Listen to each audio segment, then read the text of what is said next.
We are back. I am the K in BAK Talk Bros. I am Keys, and we should have the B Gooch, Brian Gooch, with us as well. And hopefully, Aaron thought he might be able to make it here in a chat, but he's running on about 24 hours without sleep.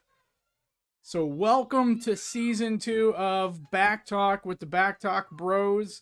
And it's been a long time. I think our last video was actually the Super Bowl preview. So a little overdue here, but the way our lives are going, that is what it is. But nonetheless, we are here tonight, and hopefully we can bring you guys the content that you're used to having. So, with all that said, I'm going to go ahead and hit that intro. Y'all ready for them Chiefs? Y'all ready for them Chiefs? Let's go! Chiefs! Chiefs! Chiefs! Chiefs! Chiefs! Well, Chiefs are sitting at 6-0. Plenty of injuries this season so far, with more over the last week or two. But if you're like me, when you woke up the other morning to the news of DHop being traded to the Chiefs, you were pretty excited.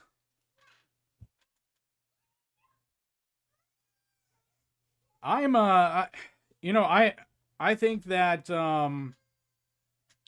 I don't know how big he's going to be in the game plan for this Sunday's game against the Raiders. The Kermit, the Frog game.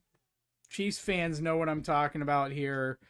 Preseason, training camp, whenever it was.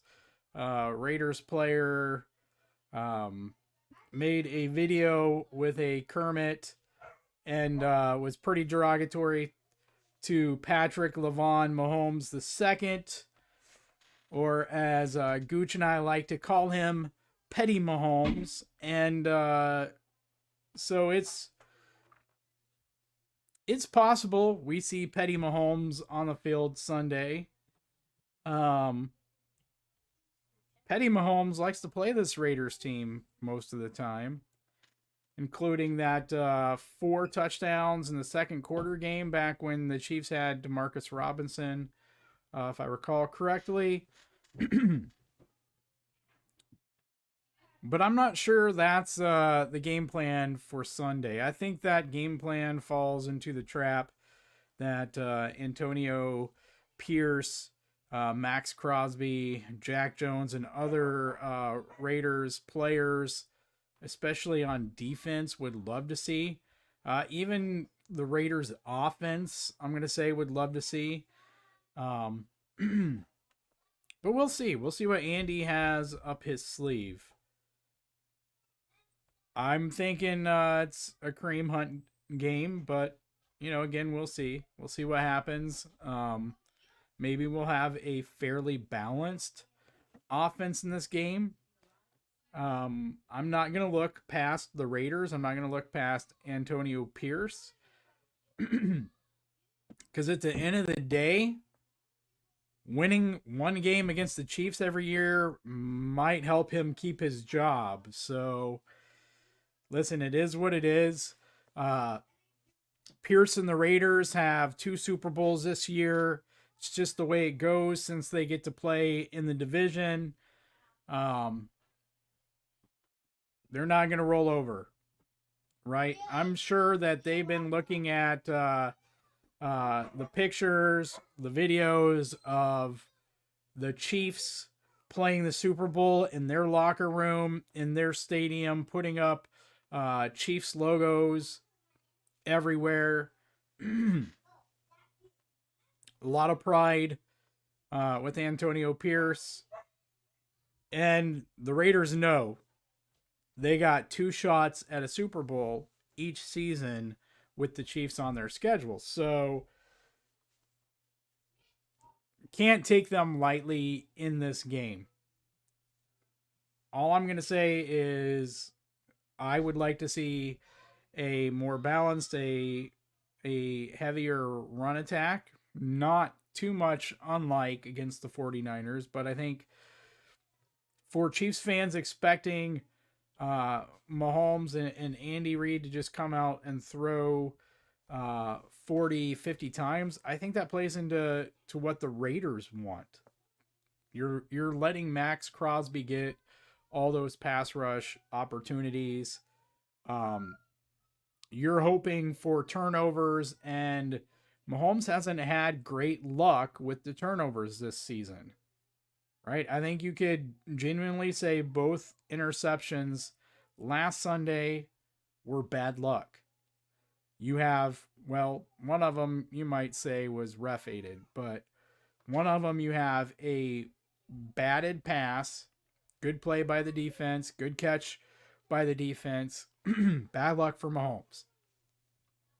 The other one you definitely have a receiver being held past 5 yards, and depending on the view you have, you might have that defender also pushing Worthy down to get that interception.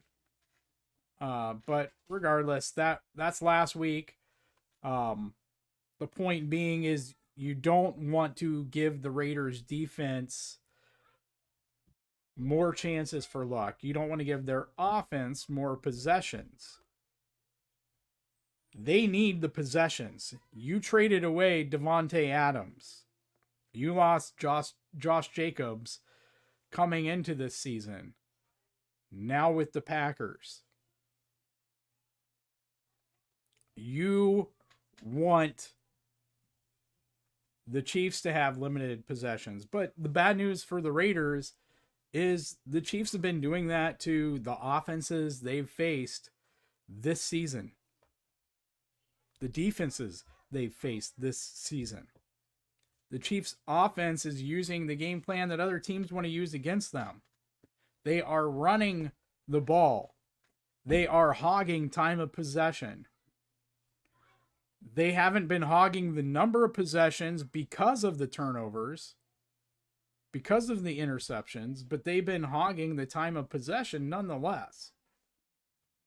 The Chiefs are showing that they can take 6, 8, 10 minutes off the clock and matriculate the ball down the field multiple drives a game and limit the number of drives the opposing offense gets while still maintaining their ability to go down and score themselves in 15 seconds, 30 seconds, 45 seconds, a minute and a half.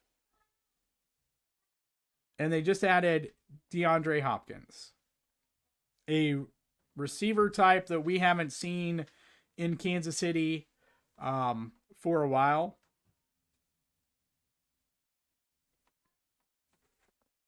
Route running, contested catchability, hands.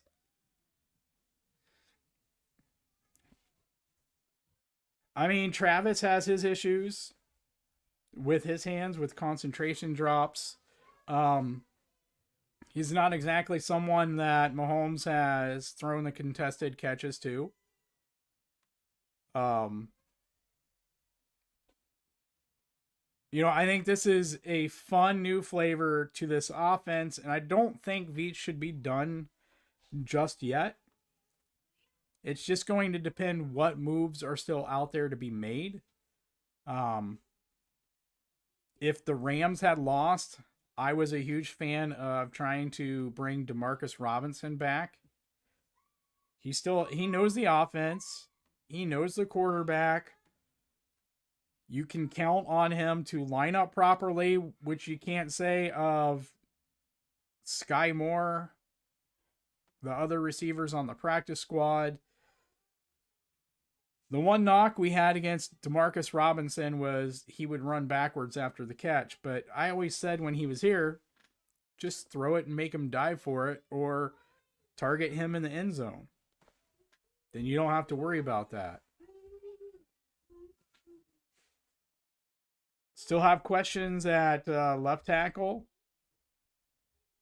We're going to see what the Raiders defensive line can do against our offensive line. David Bakhtiari's out there. Donovan Smith is still out there. So there's some moves to be made. Chiefs restructured a bit of Juwan Taylor's contract and created some space there. Space they did not need to add DeAndre Hopkins. So that's not what we're talking about. We're talking about space for probably another move or so. There's not a lot of options available for trade because there's still a lot of teams that are realistically, in contention for their division, at least on paper. You also have to make the money work. So, but free agency, there's some guys out there.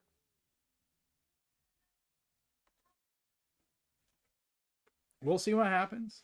I personally think we need to add another wide receiver.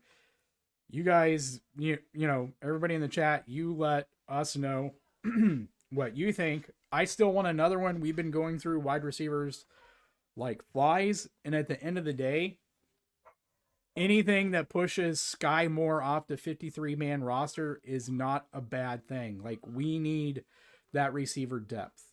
If going into the playoffs, Juju Smith-Schuster, Justin Watson, and McCole Hardman, in whatever order, if those are your 4, 5, and 6 receivers, you're in great position. Like, this offense, if things work out, this offense may be something that is much better than anything we've seen so far from the Chiefs' passing offense. You add that to the run game we've seen so far this season and the defense we've seen so far this season. And I might dare to say that heading into the playoffs, if the injury stuff works itself out, this might be the most complete team of the Patrick Mahomes era. But you guys let me know what you think. If we get back Hollywood Brown healthy, Worthy stays healthy, DHop blends right into this offense how, we hope that he will. Juju gets himself healthy. Worthy stays healthy and he continues to progress game to game, learns the playbook, has an expanded route tree. And then you throw Hardman and Justin Watson out there, and that's much better. I mean, you have legitimate guys at 4, 5, and 6, if that's the case, in your pass game. Right? And we're talking just wide receivers. We're not even talking about Travis Kelce or Noah Gray. Noah Gray, by the way, who confuses announcers and even Chiefs fans alike, seemingly every week making a play looking like Travis out there time and again. We need to see it more, but it's still there.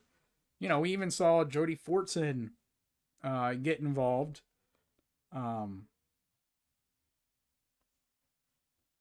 So it's there. The possibility is there.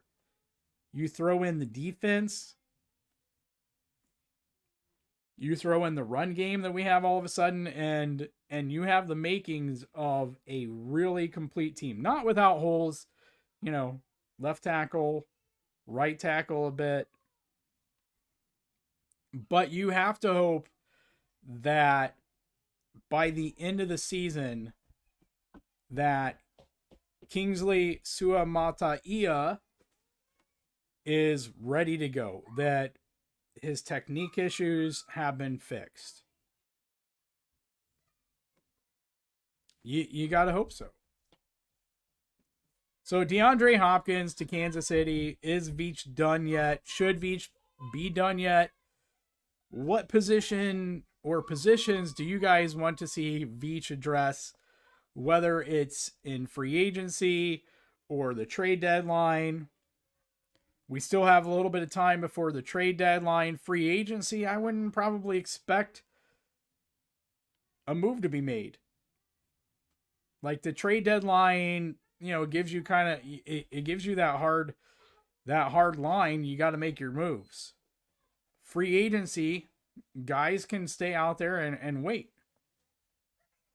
The team can wait a little bit.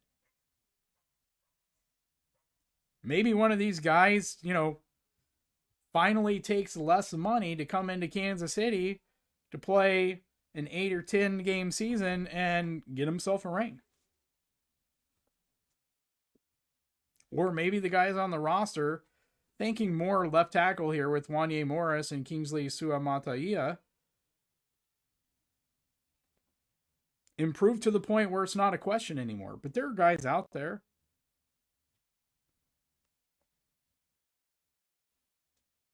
So what do you guys think with it? How are you guys feeling about the DeAndre Hopkins trade?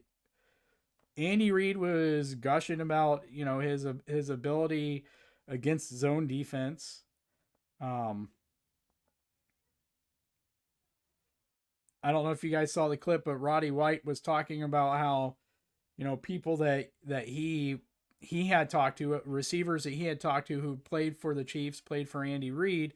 The biggest adjustment, the hardest thing it's not necessarily, knowing the playbook or knowing the routes or where to line up, but the routes change based off the coverage you see, and you have to know how the route changes. You have to be able to change your route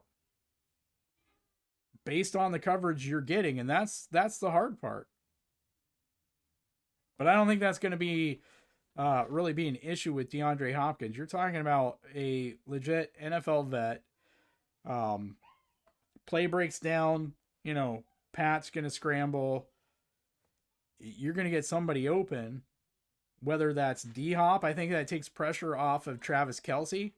It makes your game planning harder because all of a sudden, you can use Worthy over the top. And who are you going to double? You're going to double Travis? You're going to double DeAndre Hopkins? Where are you going to flood, where are you going to kind of flood your zones, shade your zones here? You're going to shade towards Travis? You're going to shade towards DeAndre Hopkins? What are you going to do? You're going to have to pick one of them. You can try to pick both of them, but then you might end up getting beat deep by Worthy. Like, I think this move gives Andy a fun toy. A really fun toy. Even more fun as the season goes on. DeAndre Hopkins, Hollywood Brown makes it back. Travis Kelce, Xavier Worthy, those four right there make that offense fun. Just right there.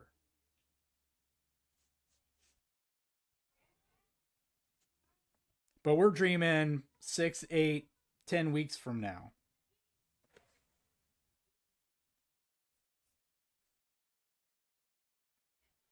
Gooch says that Sky Moore is on IR playing Call of Duty 6. I bet he's logging in a lot of time with Kyler Murray. So good for Sky, that core injury. Do we believe it's a legit injury? What do you think, Gooch? I wish you were here to tell us in person, but what do you think? Is that a legit injury, or are we just making something up for a roster spot here? I mean, I'll be honest, I don't even know why we care. Like, why we don't just cut him. But, it is what it is. Perry's in the house. Oh, okay, Gooch. I'll send you a link.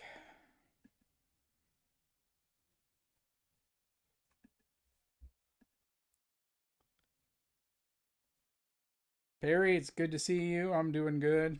How are you, man?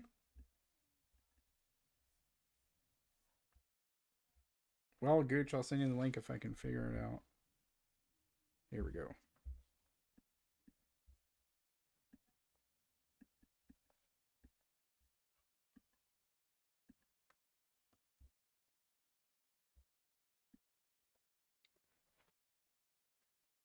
Oh, that's my bad. It's been a while. We're a little rusty at this, huh? Perry asks, uh, what are your thoughts on the season for Kansas City so far? The good, the bad, the ugly? Yeah, I talked about it a little bit already, but the turnover luck, um, some of it is luck, some of it is bad luck, and some of it is just like decision making that's been a little baffling. Um, like, and to be fair, some of it is probably just good defense, right? Lou Anarumo and that Bengals defense, like this is he always has his best game plan for the Chiefs, like bar none best game plans. Whatever it is, he just has Andy Reid's number, and you see that, right? Spags has had Shanahan's number. Like it just happens sometimes. You get someone's number. Um, but yeah, I would say the ugly so far has been some of Pat's decision making. Um, you know, some of the injury, the bad luck with the injuries, especially some big ones. Um, the bad luck on the interceptions and left tackle play, I guess. I don't know. Gooch, what do you think? Good to be back. It is great to be back. Um, Still out doing the Lord's work at the moment, which is why you can't see me. But first, I think Sky could have had the injury, and I know it's like, I mean, aside from the injury report, like it could have been small, minor, thinking he could play through it. He had been practicing through it, no issues. But if they would have put him on the injury, on the IR prior, then everybody would have known we were going to really be hankering for a wide receiver, and they could have ran up the price. And knowing we would have been in that position, we would have had to pay it. We could have got raked over the coals. As far as the good, I'm just going to start with one thing. Like, Matt Ariza is leading the league in average punt and net yards for somebody who was out of football for, what, a year and a half? It looks like another Right. decent pickup by the Chiefs.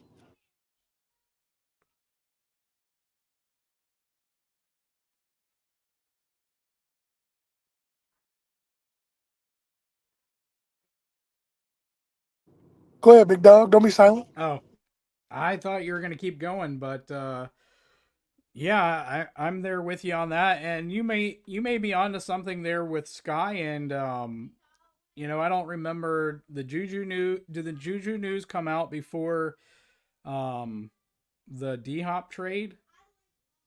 I feel Yeah, like the it Juju, did.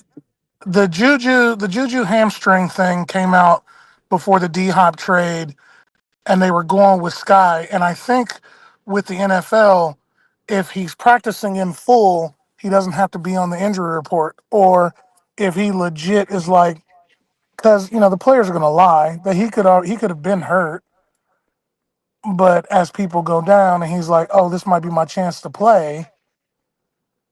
You know what I'm saying? He's trying to push through, and then somebody sees something and talks to him, and then it's like, well, yeah, this has been hurting for a while. You know what I mean? And stuff like that. It's like CEH. We didn't know anything about the PTSD and the cyclic, whatever, the vomiting, until he was really placed on IR. Then it kind of came out and was like, oh, hey, he's been dealing with this, probably trying to push through. But yeah, the Juju thing came out way before. Like, They had said his hamstring was messed up before, and then he tried to play against who'd we just beat? 49ers. Then he tried to play and he lasted like what, half a quarter and then got pulled. I personally think the DHop trade is going to help Worthy. And then as you go down and you think about getting to the playoffs, and if Hollywood is healthy enough to come back, trotting out a lineup of Mahomes, Pacheco, Hunt, D-Hop, Worthy, Hollywood Brown, and Kelsey, that's nasty.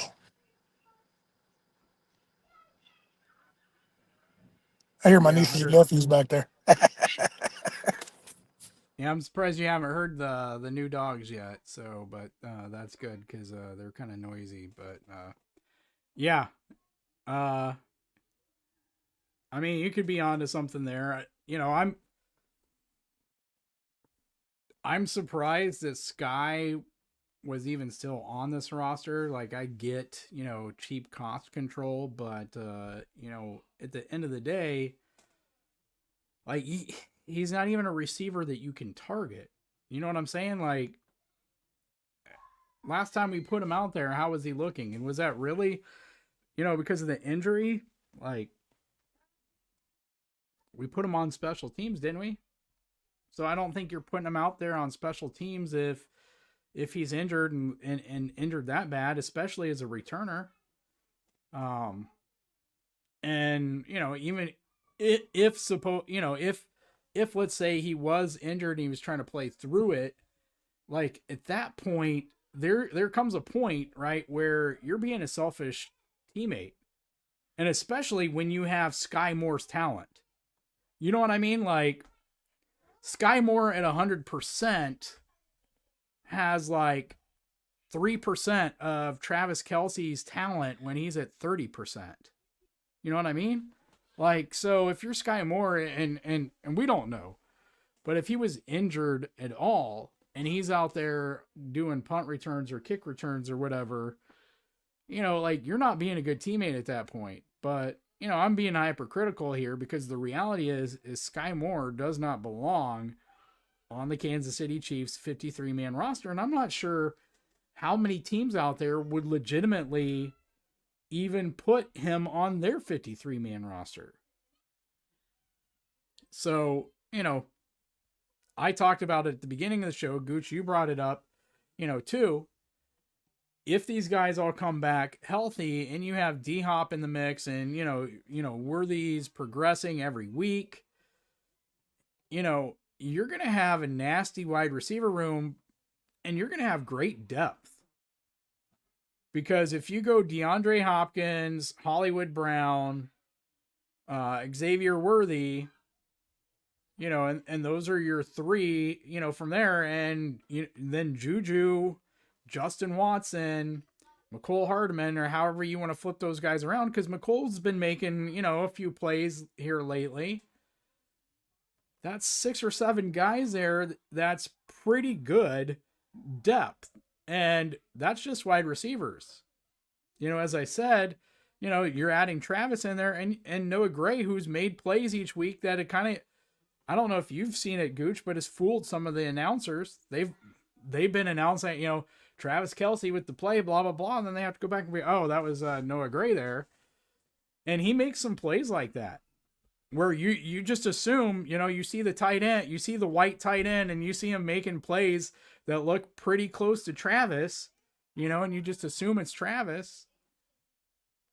Obviously, he doesn't have Travis's, you know, brain. He doesn't understand, you know, space and getting open like Travis, which is the huge difference between the two of them. But yeah, you know, this might finally be a fun offense. And, you know, maybe the final winning piece is if, you know, Doug Peterson loses a game or two here and gets fired. And, you know, Andy says, well, you know, you can come back and we'll create some kind of advisory position for you like he's done, you know, for other former coaches under him in the past. But maybe the biggest thing, like you said, with DeAndre Hopkins helping the other receivers out, is we will finally have like a legit receiver. And I'm not digging Travis, right? Travis plays a lot like a receiver, but between Travis and DeAndre Hopkins, it might help cover for the fact that we do not have a legit wide receiver coach. I could be off though. We hit the good, we hit the ugly. I don't know. What would you say is bad? Maybe something I said is ugly is just bad, but yeah, I don't really know what I would put in that middle or call bad. Maybe okay. Can we say okay, Perry, instead of good, bad, and ugly? Because to me, the bad and ugly is kind of the same. I don't know, Gooch, because I didn't expect to be 6-0 at this point in the schedule. Legitimately playing a really difficult schedule. Quite frankly, some of these wins have been luck. And I think you can say that about a lot of games over the last few years, right? And that's the NFL in general. One or two plays can determine a lot of NFL games. Some games are blowouts, but there are a lot of games that are decided by one or two plays, one or two, calls on the field, or one or two blown calls. And so, I mean, that's just kind of the league. But yeah, I know me personally, I would like more 2+ possession wins. Yeah. Yeah, I think that's where I think the ugly would have to be the offense inside the red zone, and I think DHop helps with that a lot. Um, I also think with that, as I was saying earlier, like where people are talking about how the Chiefs haven't been playing great, but what they're not thinking about is like when Rice was healthy and D-Hop's not going to be Rice as far as run yards after the catch. But if he can do the same stuff as Rasheed, where you have to think about him, that opens up Worthy up deep again, like it was starting to before Rice got hurt. Um, the red zone offense, because D Hop, even when he's covered, is uncovered with his hands. Um, Which is yeah, huge for this offense. We haven't had that. right, right. Like I think Mahomes is going to have to learn that with D Hop, it's not, you don't need a yard or two separation to throw the ball, just throw it. And if he can get to it, 9 times out of 10, he's going to catch it. You know what I mean? Which we, like you said, we haven't had, not trusted hands outside of Travis.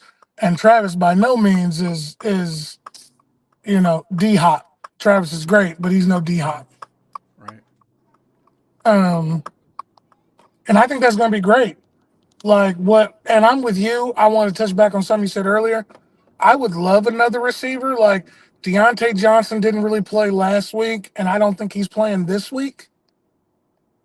And I wouldn't mind one more because even though D Hop passed his physical, and as everybody has said, a change in scenery changes in attitude, work ethic, and health. You know what I'm saying?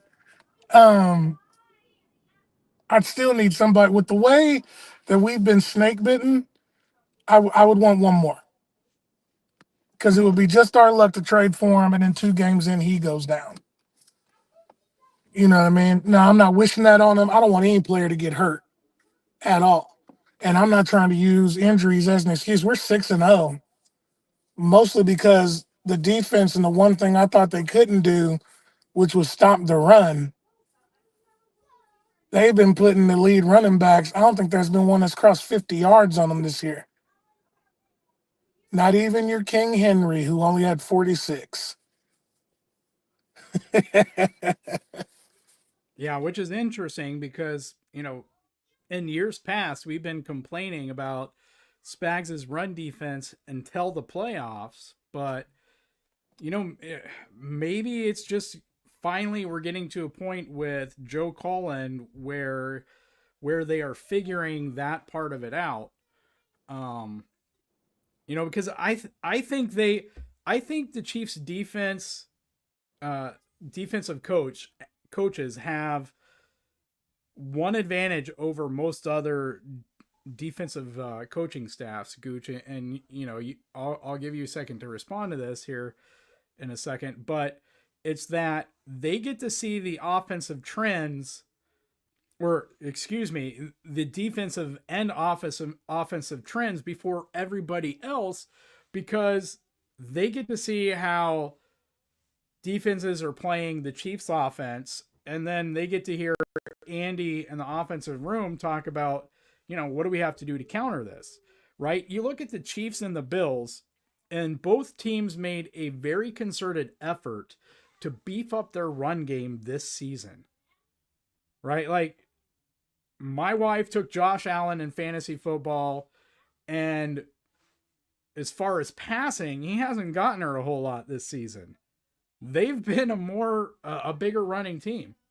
The Chiefs have been, more so than, a typical Andy Reid, Pat Mahomes season, have been running. And so, I think that they had the advantage of seeing, okay, this is how the Chiefs, the Bills, they're getting ahead of it here. They still have the quarterback. They still have some offensive weapons, but they realized they are going to have to legitimately take advantage of all the too high they were seeing and how far back defenses are playing coverage and run it down throats. And I think Spags saw that was something that defenses were going to have to be ready for too.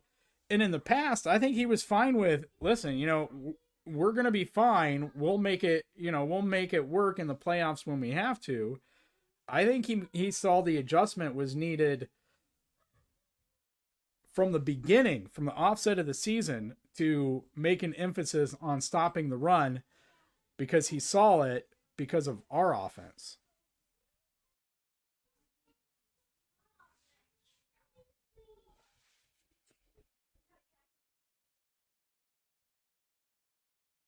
That was your cue to start talking there, Gooch.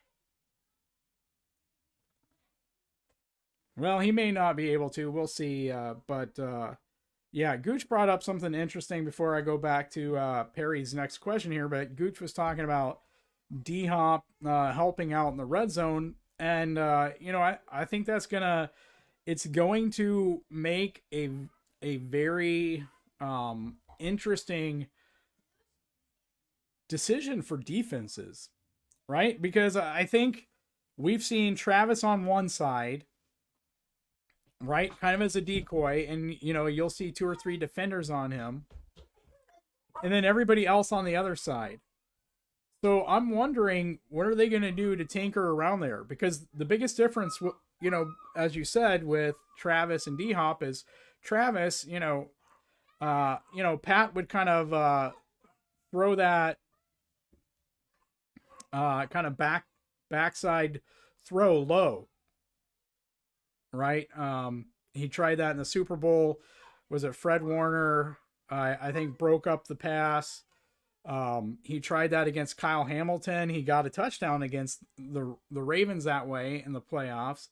Didn't work in the Super Bowl.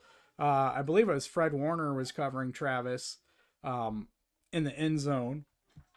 DeAndre Hopkins, you can throw that jump ball.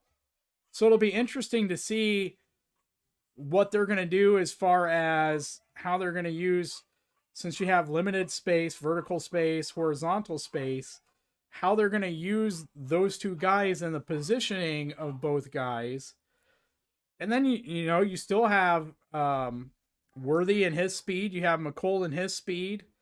When Juju comes back healthy, and the biggest thing that I think we saw in the 49ers game, probably the biggest reason for hope. So if we want to put this in the good, you can categorize that as good, Perry, is in the red zone at the goal line, the Chiefs were spamming the ball to Kareem Hunt. And he was getting touchdowns. At least 2, if I recall correctly. Goal line touchdowns. So that is a component that we have not seen typically from our run game in the red zone. So that's a different thing that has been added recently. P. Ryan in the passing game, I don't think we've seen it yet, but, he hasn't been in Kansas City very long yet. And if he can pick up where, or get back to where he was in Denver, that's going to be an extra component in the red zone as well. And so I think that's going to make the red zone offense, which has been a weakness this year, I think you're going to see huge leaps from the Chiefs offense there, which is going to be bad for my wife because she has Harrison Butker as her kicker in fantasy. So I think she's going to start seeing a lot of those 3s turn into 1s. And going back to Ariaza, as Gooch, you were talking about the punts and the hang times. How about the hold? He's done pretty good having that year and a half off or whatever coming in, with the holds. So, kudos to him for that. Not only that, Keys, but he didn't hold. He learned to hold in training camp. He's never held before until this year. So there was a couple where he's actually saved some botched snaps, and Butker's been able to get it up and in. So, I mean, I am really impressed with his holding. And I haven't heard Colquitt call him out for it yet on Twitter, so it's got to be something. Well, back when that whole fiasco happened and Colquitt came out with his comments, one of the things he said was like, well, I guess they were in training camp together that first season Townsend had, right? I guess that's what it was. And Tobe had Colquitt, take the extra time to come over and show show Townsend, all the little details about holding. So, who knows? Maybe he brought Colquitt in to work with him. I don't know. We'll probably never know the answer to that, but either way, that's been a good. And we're not digging Townsend and saying that. It's just, for a guy who never did it before, it's been good so far. I think Creed's snaps have looked a lot better, at least, of late. So that's another good that you can chalk on there. Before we move on, though, since we were talking about the red zone, Gooch, I want to throw something out here that I just kind of thought about because, one of the things that's kind of sucked with our short distance offense, 3rd and 4th and short, and our goal line is the fact that unlike teams like the Bills and the Eagles particularly, perfecting the brotherly shove or I'm not calling it a QB sneak, right? Because everybody knows it's coming, so there's nothing sneaky about it. And the Bills, they don't have to use the technique because Josh Allen can just overpower people because of how big he is. But we've been missing that component from our offensive playbook, as Chiefs fans know, with, ever since, Mahomes' knee injury, against the Broncos. But I just want to throw this out here because at the time, if you remember the play, right, where both Mahomes and Wentz were on the field at the same time. Like, I hate plays like that because you're taking an offensive weapon off the field and you're seemingly doing so for no reason. But it just hit me, Gooch. What if we did that? And we're going to see more plays out of that. But the real play is going to be, what they used to do with Blake Bell, where they would do that quick under center snap to QB sneak, but with Wentz out of this formation that they just showed us the other day in the red zone. What do you think? Am I onto something, or has the rust ate away my thinking?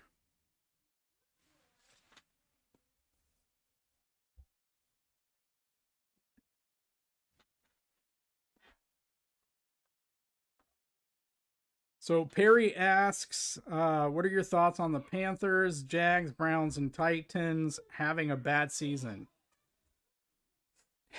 You know, I don't think the Panthers is really that surprising, is it? Um, Maybe some people think the Jags are. Like, I'm a Doug Peterson fan, but I have not been impressed with Trevor Lawrence, the way he's played the last couple of years. And when I say that, I predicate most of it based off of how he's played against the Chiefs. Now it's not an easy task for a quarterback. But when you can rise to the occasion, that tells me you're a pretty good quarterback. So I haven't really been impressed with what I've seen from Lawrence. So in that way, am I surprised? Not really. With Doug Peterson, I think you're looking at being a team around 500. I love Doug as an offensive coach. That defense, I haven't exactly been impressed with. And I'm not just talking this season. I'm talking like overall when Peterson's been there. Other than what? I think Joe Cullen was there. I don't know if he was there Peterson's first season or not. And then the Browns, it was always going to come down to Deshaun Watson to me. So am I surprised there? No, I wasn't expecting Deshaun Watson that the Texans had. The defense was always going to be great, but that offense was always going to be one way or the other. It was always going to come down to Deshaun Watson, which one you were getting. And as he got older and you take time away, the money just wasn't on good Deshaun Watson showing up. So not really surprised there. The Titans, like, you lose Derrick Henry, you got to really believe in Will Levis. I expected a little bit more out of the coaching staff, but it's a hard division and you're kind of rebuilding. So it's going to take a while, but I don't know. I don't see very many surprises there in that sense. Do you think more is done in Kansas City? I hope so. I'm really puzzled. Other than that, he probably knows the playbook enough that if somebody goes down and they need someone to stand in his spot, they have him. Otherwise, I'm not really sure why he is on the team. But I'm biased. I didn't want him when Kansas City drafted him. That's not who I wanted.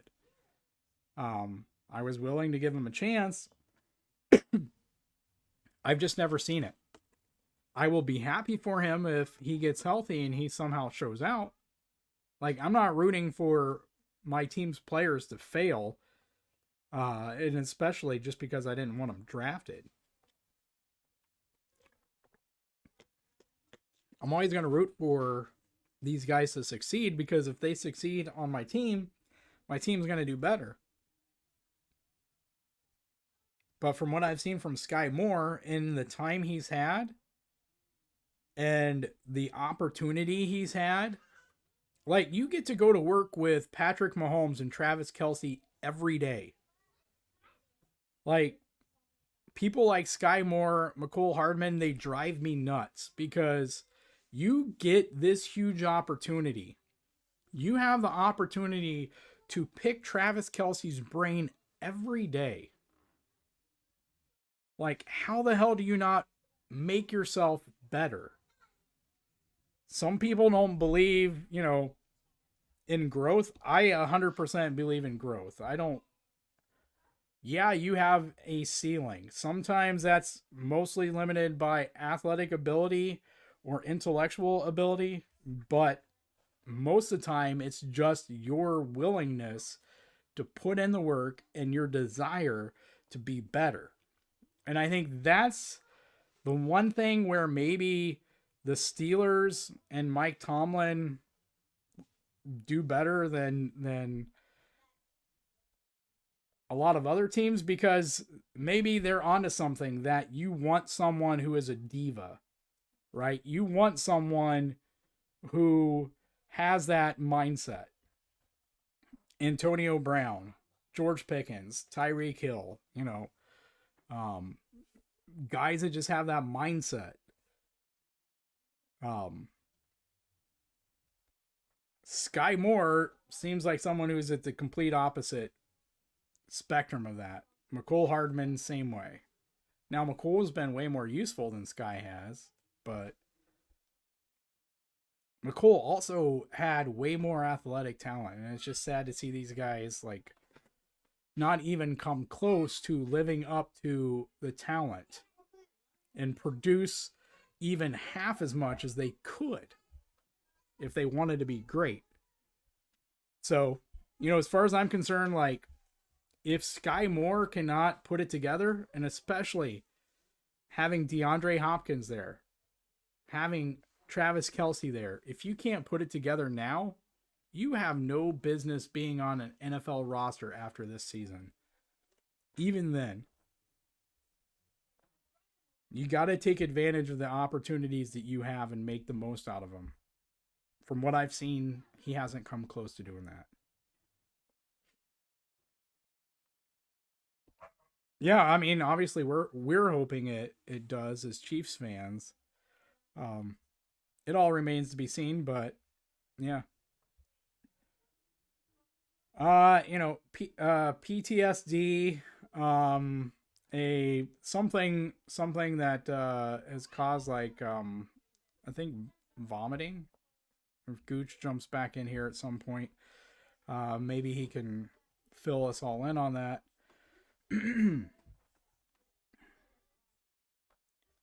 I'm personally would be fine moving on from CEH as well. Has nothing to do with the illness or PTSD. Like, if they wanted to put him at receiver, that would be something different as well. It would be interesting. He'd probably be better than Sky Moore.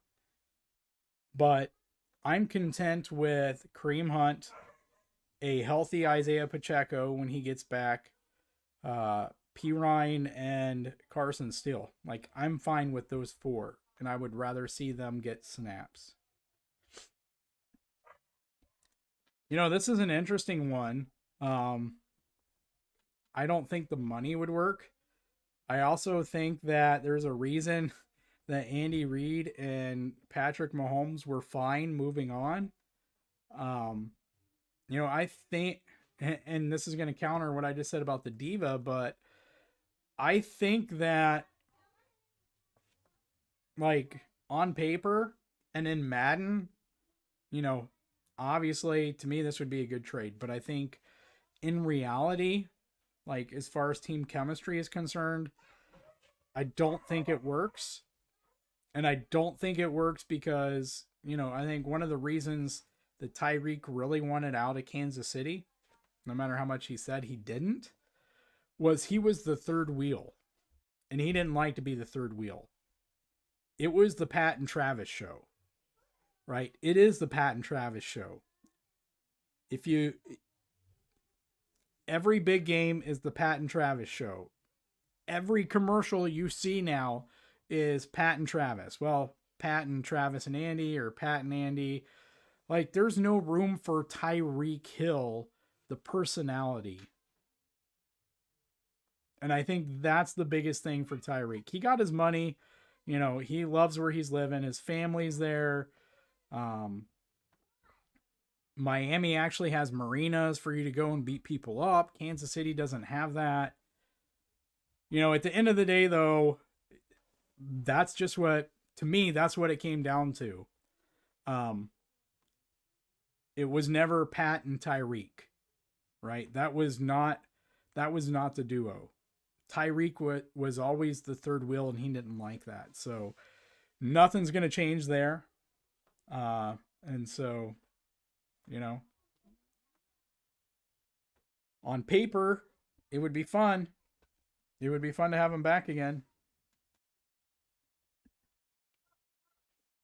Thoughts on Carson, the Man of Steel, and Jared Wiley, the tight end Kansas City took in the draft?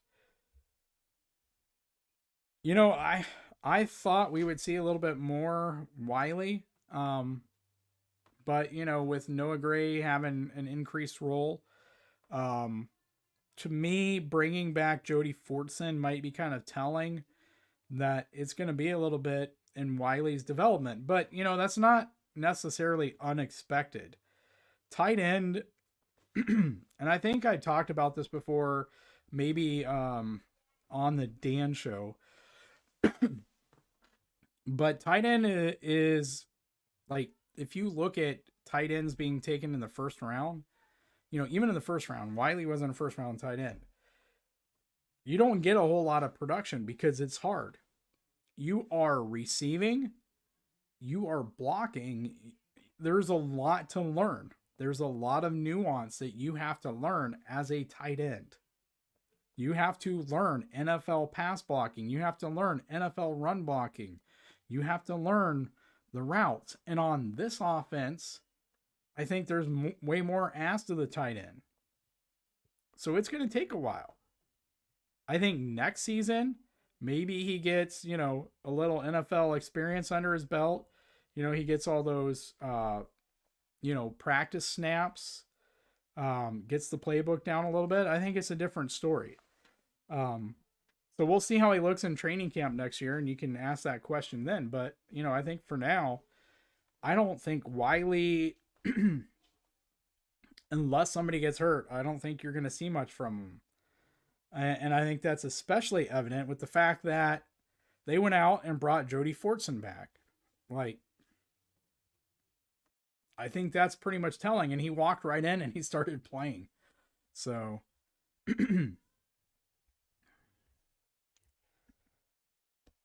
Perry asks, who's your MVP so far this season? Mine is Henry and Josh Allen and Baker at 3. That's an interesting question.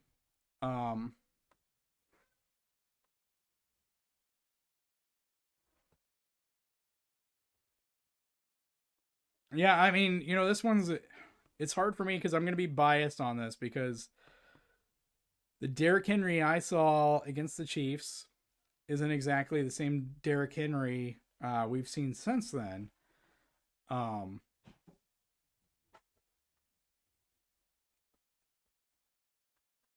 I think that it's really hard to have 2 MVP candidates on the same offense, right? I think I talked about this back when the discussion was Jalen Hurts and who was it? Was it Smith or Brown? One of them. There were 2 or 3 duos that people were talking about. Was it last year or the year before? And it's kind of the same thing. Can you really have Lamar in a top 5 MVP discussion and his running back? Can you really have Brock Purdy and CMC? I think is one of the duos from last year or the year before. Legitimately in the discussion for MVP, right? It kind of makes it, it kind of contradicts most valuable player if you have 2 guys from the same team right up there. Obviously guys enhance a team's offense, right? Like DeAndre Hopkins is going to enhance the Chiefs offense, at least on paper. Bringing in Amari Cooper is going to enhance the Bills offense.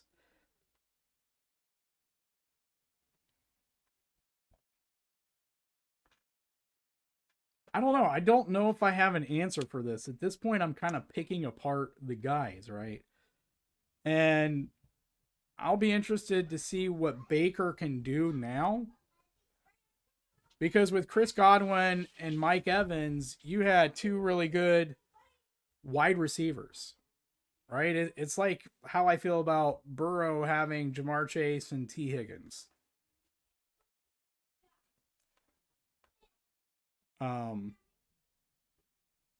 Man, off the top of my head, I would be more inclined to go with even Darnold over Baker. But you always have, two great weapons together. I honestly haven't really thought about it at this point because we're only 6, 7, 8 weeks into the season. And so a lot can change, but we also don't have a whole lot to go on.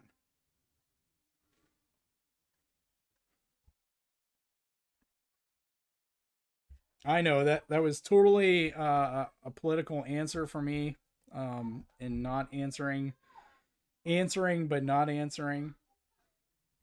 DHop should be more involved now with playing for a winning team. Yeah, he seemed to be way more excited, and I forget who the former player was who was talking about, just like the fact like a bad culture will quickly like zap you of the desire to play. And, how many times have we seen it? It's like Randy Moss when he went to the Raiders, and then when the Patriots traded for him, and, he was like old Randy Moss again. And it's like, if all you care about is money, fine, like take the money, go get your bag, enjoy the rest of your career. But if you are ultra competitive, you have to be smart enough to pick a winning culture to play, because otherwise you're just going to end up in that place. And like, good for Hopkins for, being able to admit, to be bothered by playing in a losing culture.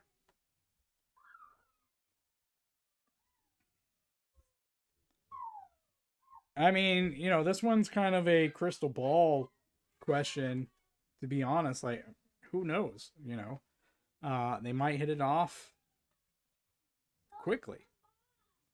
I think, and if Gooch was back in here, I think what Gooch would probably want to point out is that because Patrick Mahomes has never had a receiver like DeAndre Hopkins, he's never had a guy he can throw it up to one-on-one, essentially covered and make contested catches.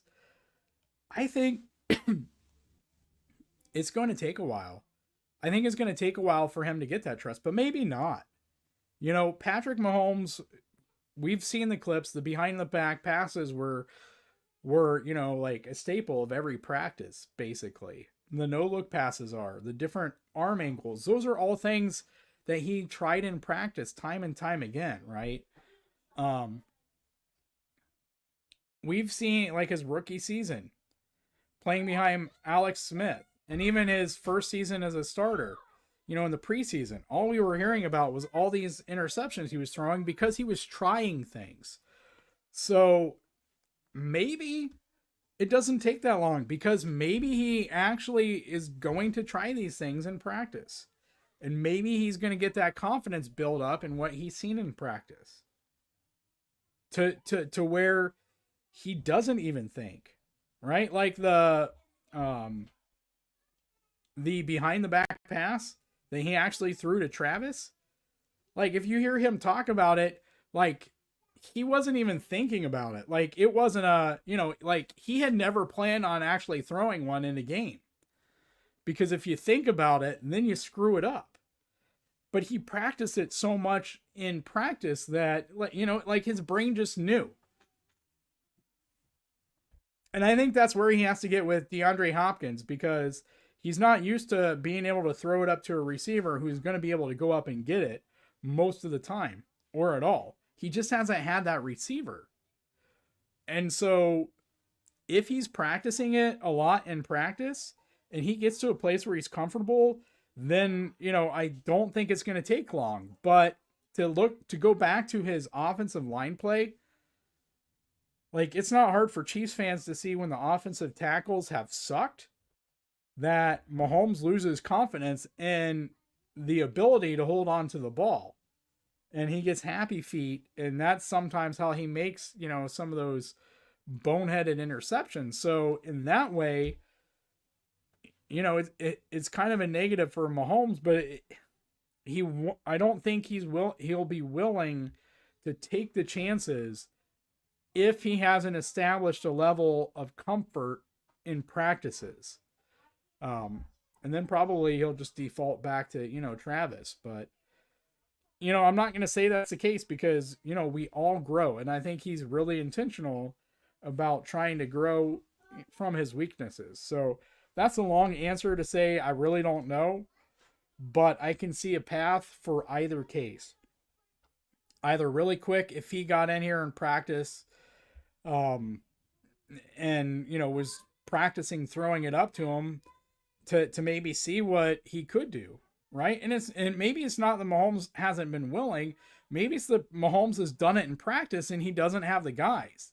Absent like maybe Justin Ross, he just hasn't had the guys who he's seen in practice be able to do it. So he's sure the hell never going to try it in a game. And maybe DHop has changed that, or maybe he will after, a full week of practices this next week. So, that's my answer is if that's what happens, and I think it will be what happens, I don't think it's going to take a whole lot of time to get that chemistry down. Because I don't think it's, it's not like MVS. It's not like, Worthy, taking these deep shots where you got to get the timing down type of thing. I don't think those are going to be, and I could be wrong, I don't think those are going to be the types of routes that we're going to see from Hopkins in this offense. So for me, it's going to be about those jump balls. And I think taking those shots in practices is going to be the way that chemistry gets built up. And if they're intentional about it, I think you might see that chemistry come really fast. Mahomes is not putting up big numbers, but wills Kansas City to wins. Yeah, and that's the thing. Like, he's still making big plays when it really matters. Right now, and I don't think I have to worry about saying this because there's no Patriots fans on this channel, because they don't like truth. But Mahomes is playing Brady ball right now. He is playing the style of football that Tom Brady played his, first 6 seasons or so? Like, he let his defense carry him. He was not a good enough quarterback to carry his team. It was run game, defense. And maybe some of that was the weapons that they had on offense or didn't have on offense. Right? Because it really wasn't until, basically the Gronk and Hernandez draft. But Patrick Mahomes is basically playing Brady ball right now. He is being game manager extraordinaire and letting the defense do their thing. And he's made, so maybe it's not exactly Brady ball. It's a combination between Brady ball and Mahomes ball, because he's still pulling out his Mahomes cape when needed and making plays. Which I'm fine with, because what I wasn't fine with is when we were trying to force it to Worthy the first few weeks of the season. And I understood why he was trying to do that. You want to open up the intermediate. You want to try to open things up for Travis. And I get that. And of course, it's fun to just connect on the deep shots. And you want to put that fear of God in those defenses and make them pay for making you have to run 15, 20 play drives. But yeah, we'll see how, as the season progresses, how Mahomes goes. But right now, what you're seeing from both Mahomes and Kelsey is they don't care about the numbers right now. And I think Tom Brady said this Sunday on the telecast of the Chiefs and 49ers. Like, he doesn't care about the numbers. He's chasing Brady. He's concerned about wins. And as Brady said, that's the most important thing. That's the most important stat for a quarterback is wins. So at this point, that's what we're seeing is as long as we're winning. So if Hunt stays healthy and Pacheco can come back strong from injury, Kansas City will be hard to beat with a great run game. Yeah, and and there's a big difference to me between Pacheco's style of running and Hunt's style of running. And Pacheco, I love Pacheco. He has more explosiveness, but he's more boom or bust. And I'm not digging at him, but that's just the reality. You get a lot more 10-yard run, negative 2-yard run, 15-yard run, negative 4-yard run. And with Kareem, it seems to be like a constant 3.5 yards. Like, even when he's getting met basically at the line of scrimmage, he's still going to make contact and push his way forward a yard or two and then fall for another yard and a half. And so, and we'll see how long he can keep that going as the season goes on.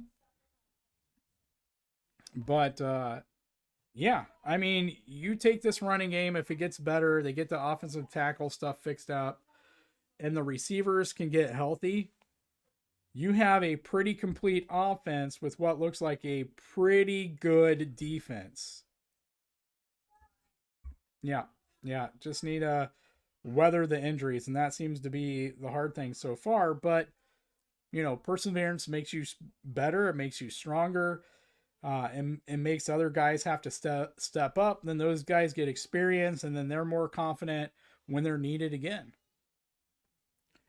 Keys to the game versus Las Vegas. Are you worried about the game with Vegas being a mess and Kansas City might take the game too lightly? I don't think there's a possibility Kansas City takes this game too lightly. I think they are going to show up.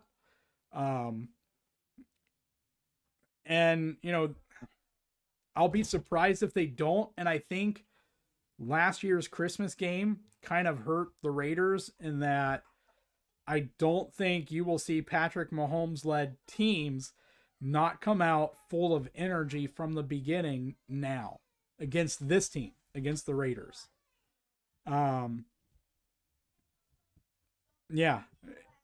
And of course that game was on Christmas. That made it even worse, but I don't think you're going to see them come out flat at all in this game or the next time they play the Raiders. Game plan, I think I've already talked about it before. Kareem Hunt, play action pass, Kareem Hunt, play action pass, Kareem Hunt, play action pass. Like, that's my plan.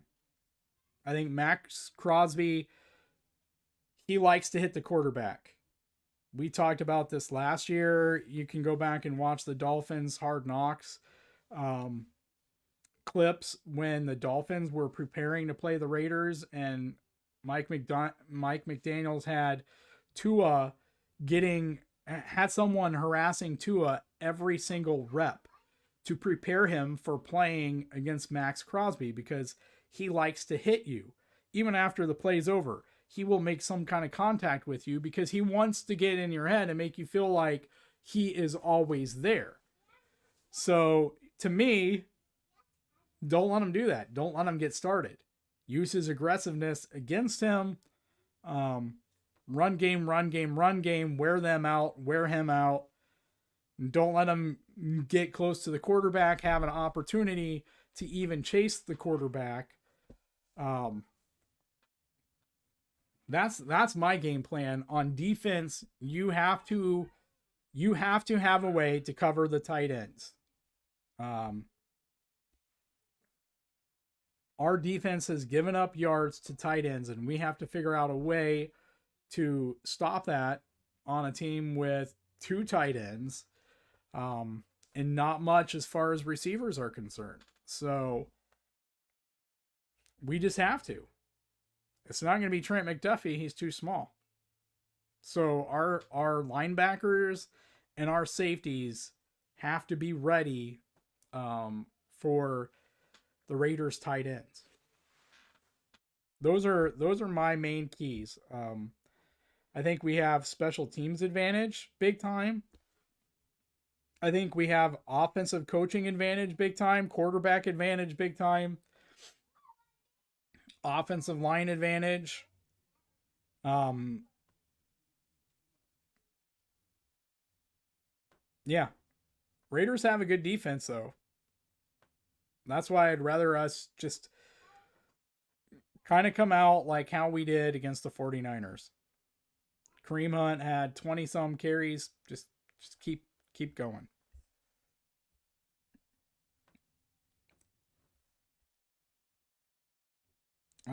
So Wanye Morris was a draft pick from last year. I don't see him as a starter.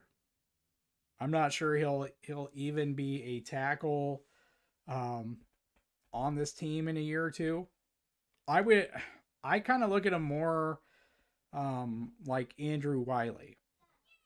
And I think that him having versatility will be a positive. But preferably, you get the things fixed with Kingsley Suamataia, who you took in the second round, and who's much more athletic. You get his technique issues cleaned up, and that's your left tackle.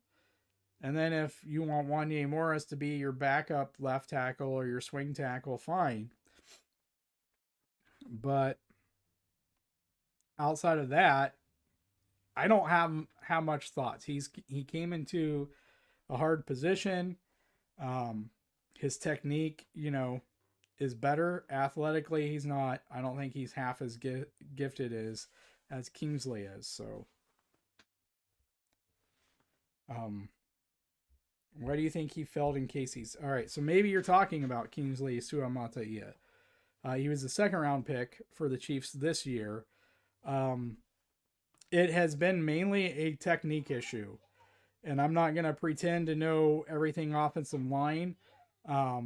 One of the Schwartz brothers, Mitchell Schwartz or Jeff Schwartz, I don't remember which one now. I think it was Mitch, made 2 videos, YouTube videos that you can search for, breaking down Suamataia's tape from the beginning of the season and breaking down his technique issues and why that was super problematic, leading to basically it was leading to quick losses inside, right, which is your biggest no-no as an offensive tackle. And so it got to the point where you had to replace him. Like, he has to get this technique fixed, because otherwise teams will just exploit him over and over and over again every single game. So until that happens, you can't play him, basically. But I believe it was Mitch Schwartz. You can Google. He did like 2 videos breaking down the whole thing.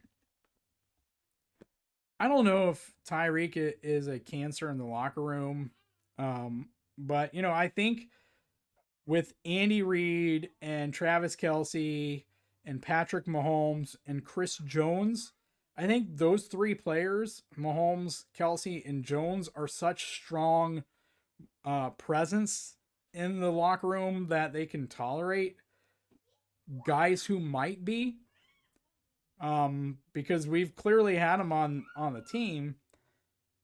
We just didn't know about it until after the fact, right? We had KT on the team for what, a year and a half? Le'Veon Bell. So I think it's those guys can overcome it, but I think in this case it's just different because it's the reason that you can't have a George Pickens in Kansas City. You couldn't bring in an Antonio Brown in Kansas City. You couldn't bring in a Terrell Owens in Kansas City, right? This is Patrick Mahomes and Travis Kelce's team. Travis Kelce is going to be Patrick Mahomes' number 1 target. It's just the way it is. The guy he's looking at. Before he got injured, Rashee Rice. there's no room for Tyreek Hill wanting to be the center of attention, wanting to be Pat's center of attention. Yeah, and he was for me too. I know Dan Andrews, if you watch Dan Talks Football, was super high, has been super high on Sam Darnold since he came out. So he's not surprised by this at all. But, sometimes you just need the right system, having better offensive line play. Certainly having a wide receiver the caliber of Justin Jefferson helps. So yeah. Hey Lego, good to see you. Yeah, 6-0. Let's go. And 7-0, here we come. I certainly hope so. We'll have to see how this game goes. I said it on Dan's show. I was on there for an hour earlier today. Like, I don't know if we're going to see I don't know if we're going to see a blowout. And I'm not saying we'll see a blowout. And I'm certainly not saying that the Chiefs are so much more talented than the Raiders that we would see a blowout. But I will say this. I'm going to reiterate what I said on Dan's show. If there was a game where we would see a blowout, it would probably be against the Raiders. And again, I'm not talking about talent, but Andy Reid takes his foot off the gas. He's notorious for it. It's kind of the thing that really irks Chiefs fans. He's not a coach who likes to blow out teams. Like, he likes to be respectful, do it the right way. But against the Raiders and some of their shenanigans, Andy Reid's a different head coach. And we don't see that as much, especially now, and especially I think after that Christmas game. So, I think all bets are off. I don't know what we'll see, but it should at least be entertaining. Should be fun. So. Hey, Bill, good to see you. How are you doing? Gooch was on here for a little bit and then disappeared. I think Aaron's been up something like 24 hours. But, yeah, we'll have to see. So.